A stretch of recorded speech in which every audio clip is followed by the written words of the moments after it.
Ibu-ibu, bapak-bapak, kawan-kawan, kita nggak akan bisa membangun gerakan sosial kalau kita cuma marah-marah.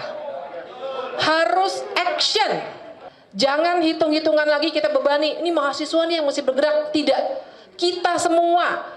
Kalau semuanya masih punya akal sehat, masih punya kompas moral yang benar, kita semua yang harus bergerak masing-masing. Nggak terkunci hanya dengan prosedur impeachment atau pemakzulan, nggak terkunci hanya dengan prosedur di pengadilan, tapi yang terpenting adalah kita rawat kegelisahan ini dan kita gerakkan, kita ubah energi kemarahan ini dari sekedar ngobrol-ngobrol di sini menjadi suatu gerakan yang lebih besar.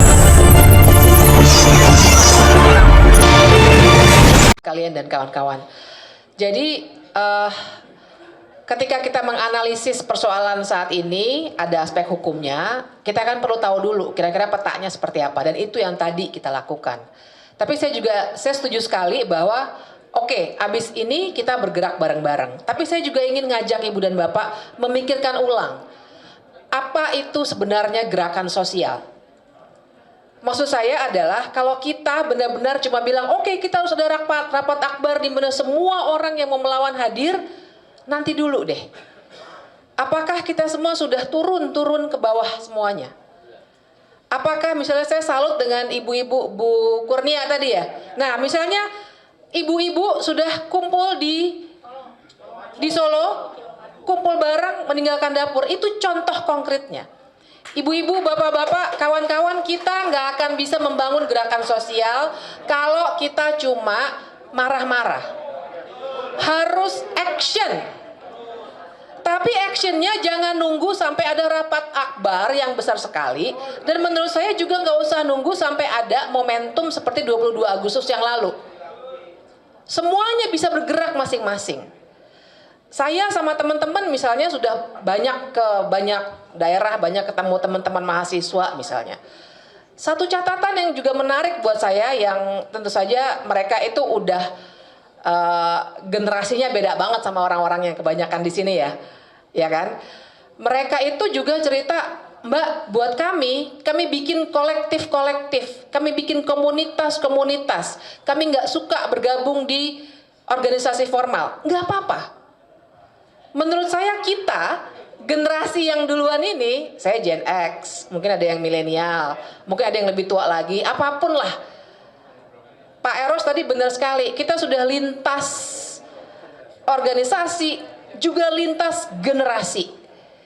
Jangan hitung-hitungan lagi kita bebani, ini mahasiswa nih yang mesti bergerak. Tidak, kita semua. Kalau semuanya masih punya akal sehat, masih punya kompas moral yang benar, kita semua yang harus bergerak masing-masing. Jadi kita hari ini memang barangkali sebuah awalan, makanya tadi dikasih tugas oleh Mas Lukas, saya bahasnya ini, yang lain bahasnya yang lain, Mas Roy bahasnya detail soal Fufu Fafa. Bukan berarti yang kecil-kecil menjadi nihil, tapi kita harus membaca keseluruhan apa yang terjadi pada hari ini dengan menganalisis semua elemen sosial, politik, dan ekonomi yang sekarang sedang terjadi. Bahwa judul ini tinggal judul, maksud saya kita di dalamnya banyak sekali ngomong yang lain, pasti ini cuma pemicu. Pasti Bang Abraham Samad dan kawan-kawan menggunakan ini sebagai pintu masuk untuk kita untuk membicarakan persoalan yang lebih besar, persoalan politik kita. Bukan sekedar Fufu Fafanya sebagai individu, bukan sekedar Jokowinya sebagai individu.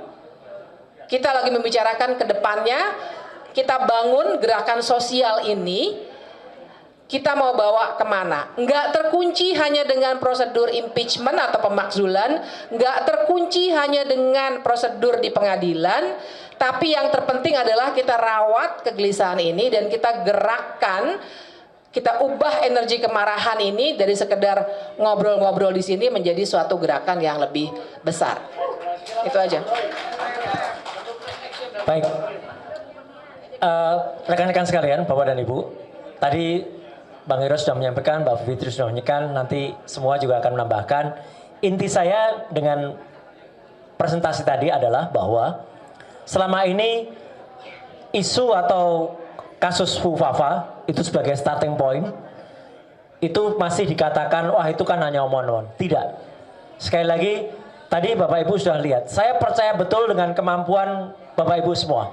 Saya percaya betul kemampuan diri kita. Mulai dari tadi yang ada, mulai dari yang kecil. Kalau Ibu dan Bapak punya sosial media, ya, sampaikanlah suara ini. No viral, no justice. Jadi kalau ini diviralkan, kalau ini keluar dari suara Bapak dan Ibu, ini akan terus menggelombang. Semacam Garuda Biru yang juga kita keluarkan. Garuda Biru itu beberapa kali. Tapi itu tidak akan cukup tanpa gerakan yang besar. Saya selalu mengatakan bahwa kita harus manunggal. Kita harus bersatu. Tapi bersatu itu jangan tunggu-tungguan seperti kata Mbak Bibi tadi. Enggak. Semua muncul dari masing-masing. Tapi sekarang insya Allah mulai dari hari ini, ibu-ibu dan bapak punya kepercayaan bahwa apa yang dilakukan, starting pointnya ya, bukan hanya soal Fufafanya, tapi starting pointnya dari Fufafa itu yang paling mudah untuk dijalankan. Itu sudah ada dan faktanya jelas. Saya mempertanggungjawabkan tadi apa yang saya sampaikan tuh 1000% saya berani bertanggungjawabkan. Dan itu silahkan dimultiplikasi, silahkan itu disampaikan kembali pada kita semua, manunggaling kita semua, jagat semua kita jadikan satu, ya. Jagat maya iya, jagat nyata iya, dan insya Allah Tuhan bersama kita, Allah Subhanahu Wa Taala mendukung kita semuanya. Amin. Assalamualaikum warahmatullahi wabarakatuh. Kalau singkat dan padat saya nggak mau karena banyak yang mau saya omongin. Insya Allah tidak mengambil hak orang lain. Maksimal 2 menit ya. Oke. Baiklah, saya langsung saja, saya coba cepat-cepat ya. Bapak Ibu sekalian yang saya cintai, kalau saya nggak memberikan pertanyaan, rugi saya datang pada hari ini ya. Bapak bangsa M. Nasir mengatakan, jangan berhenti mendayung. Karena arus akan membawa hanyut ya. Pada hari ini kita sudah membuktikan. Saya ingin mengatakan di hadapan para narasumber sekalian, Rizal Fadilah dalam tulisannya mengatakan Jokowi adalah penyandra, penjahat, dan penjajah. Kita paham semua menteri dan aparat tunduk kepadanya. Bahkan setelah berhenti pun tidak cukup untuk membuat dia menjadi orang yang berhenti cawe-cawe. Saya ingin mengatakan ada setidaknya 3 yang saya catat yang berjuang pada hari ini. 1 diantaranya Tom Lembong, ya, dia sudah berhasil melepaskan dirinya dengan mengatakan bahwa impor itu sepengetahuan dan petunjuk dari Jokowi. Kedua, manusia merdeka yang bernama Said Didu, yang jelas-jelas ingin memperjuangkan bangsanya, tapi dia justru dilaporkan oleh Ketua Abdesi Desa Blimbing. Kemudian yang ketiga tentu saja dari partainya Bang Deddy, yaitu Mas Hasto, Sekjen PDIP, yang mungkin terinspirasi dari manusia merdeka. Sebelumnya saya ingin mengatakan, saya sebenarnya marah banget sama Bang Deddy Sitorus itu. Cuma alhamdulillah ya, ada perubahan, jadi saya melihatnya agak ganteng dikit begitu. Nah, cuma saya ingin menyampaikan begini Bang Deddy, untuk bisa melebur sebagai bangsa, bagi kami siapapun musuh Mulyono itu, siapapun juga yang memusuhi Mulyono adalah kawan kami ya. Kalau PDIP sudah masuk dalam perjuangan, tanda barang itu akan segera kelar begitu ya. Itu harapan kami. Cuma mohon maaf, saya harus jujur ya, karena kita ini orang-orang yang insya Allah baik ya, karena ini cuma jalannya untuk melebur itu. Ada perbedaan katakanlah prinsip di antara kita, tapi hari ini siapa sangka kita bersatu. Saya ingin mengatakan begini ya, kepada ibunda kami yang tercinta Ibu Megawati, masalah ini sebenarnya nggak sulit-sulit amat itu. Gampang. Bagaimana caranya? Ada kejujuran dari pihak Megawati yang dalam hal ini PDIP untuk menyatakan secara nyata bahwa Joko Widodo adalah penjajah, penyandera, dan penjahat.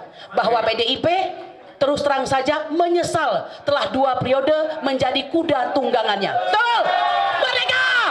Ya, saya kira begitu. Itu harus ada. Karena kalau tidak ada, nggak bisa. Sedangkan selama ini yang kami lihat, ya mohon maaf, masih omon-omon nih ya posisinya itu. Ya, sabar. Ya, jadi masih omon-omon. Kalau kita bicara agak serius, masih di tataran ini aja nih. Jadi jangan begitu. Seperti kata Pak Nasir lagi, bahwa jangan mengira kita sudah berada di tepi pantai. Justru kita ini masih di tengah arus. Ya, sedikit lagi Pak. Namanya siapa Bu? Kurnia Pak. Kurnia. J. Satu lagi Pak. Bang Deddy, kami sudah memulai ya. Kami tidak suka dengan pemberian negara kepada Jokowi yang hampir 100 miliar dengan tidak dibantu oleh siapapun, dengan biaya sendiri. Kami bersama Aliansi Rakyat Menggugat, Aliansi Solo Bergerak, Aliansi Emak-Emak Lintas Provinsi hadir di Colomadu. Mungkin Anda sudah mengetahui ya. Ini bukan gagah-gagahan. Kami meninggalkan dapur kami apa boleh buat berhadapan dengan para aparat yang ternyata sudah siap sedia di gudang kosong di depan Colomadu ya, sudah kami buktikan. Jadi apa yang kami sampaikan ini keresahan hati kami, menurut kami bisa diatasi asal PDIP jujur maju paling depan untuk menyatakan Jokowi adalah orang yang sudah. Nah, berani apa enggak? Saya kira gitu aja ya. Pak, tambahan Pak. Ibu Bivitri, sebentar. Untuk Ibu Bivitri, kemudian Bang Ferry Hamsari, ini adalah orang-orang yang menjadi di muka hari ini karena mereka bicara hukum. Satu-satunya untuk mengadili Jokowi hanya lewat jalur hukum. Jokowi yang sudah kami lakukan adalah mengenai pemalsuan dokumen, kemudian pemalsuan informasi dalam akta autentik pasal 263 dan 266. Lalu bagaimana dengan si Fufu Fafa ini, si anak tengil ini? Banyak Pak, penodaan agama, kemudian pornografi, ya, dan yang ketiga perbuatan tidak menyenangkan dan sebagainya. Banyak pintu masuknya. Kami menunggu Bang Ferry Hamsari, Ibu Bivitri Susanti, Bang Refli Harun ada nggak ya? Bang Refli Harun, semuanya. Kalau kita bersatu, oh ya satu lagi yang paling keren nih Bang Abraham Samad, ya.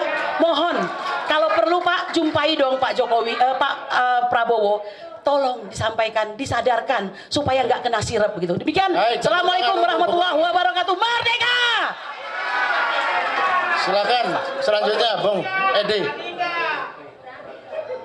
Demikian informasi yang dapat saya sampaikan untuk hari ini. Semoga memberi manfaat. Salam dan doa kami untuk keluarga dalam perlindungan Allah, dalam dekap kasih sayang Rahman dan Rohim Allah Subhanahu wa Ta'ala. Allahumma amin. Terima kasih. Wassalamualaikum warahmatullahi wabarakatuh.